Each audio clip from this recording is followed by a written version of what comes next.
প্রধান কানাইনগর গ্রাম পঞ্চায়েতের বিরুদ্ধে কিছু আর্থিক অনিয়ম বেনিয়মের অভিযোগ ছিল। সেগুলো আমাদের বিডিও অফিস থেকে দুই আধিকারিক তদন্ত করেন এবং তারপর আমরা খোঁজখবর নিয়ে দেখলাম যে অভিযোগ যিনি করেছেন হায়দার আলী বিশ্বাস এবং ওনার উপপ্রধান মুকাদ্দেস শেখ সহ ওনার যারা সঞ্চালক তারা সকলেই লিখিত অভিযোগ দিয়েছিলেন। সেই অভিযোগের সারবত্তা আমরা পেয়েছি। তাই প্রাথমিকভাবে আমাদের মনে হয়েছে যে আর্থিক দুর্নীতি হয়েছে, বেনিয়ম হয়েছে। সেই অভিযোগে আমরা থানাতে অভিযোগ দায়ের করি। সেইটা আগস্ট 2024 সালে সেটা টেন্ডার সংক্রান্ত অভিযোগ ছিল, তখন সেটা নিয়ে হয়েছিল। আর এবারে বেশ কিছু ভাউচার হচ্ছে একটু আমাদের চোখে অন্যরকম ঠেকেছে। সেগুলো হচ্ছে যে আমরা সেগুলো ভিত্তিতে করেছি।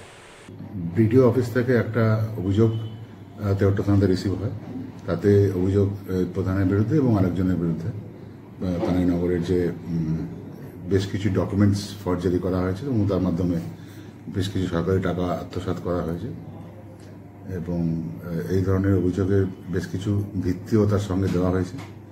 অ্যাকর্ডিংলি একটা এফআইআর ড্র করা হয় এবং এফআইআর করার পরে কানাইনগর পঞ্চায়েতের প্রধানকে অ্যারেস্ট করা হয়েছে। আমি শুনলাম যে প্রধান গ্রেপ্তার হয়েছে, এটা অনেক আগে হওয়ার দরকার ছিল।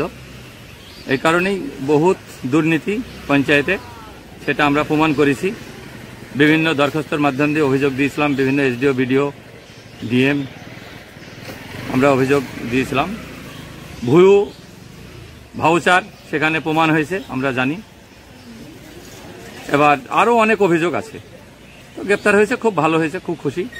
আমাদের নেত্রী মমতা ব্যানার্জি বলে দিয়েছে যে কোনো দুর্নীতিতে কোনো প্রধান এভাবে করলে যদি ধরা পড়ে তাকে এফআইআর করা হোক।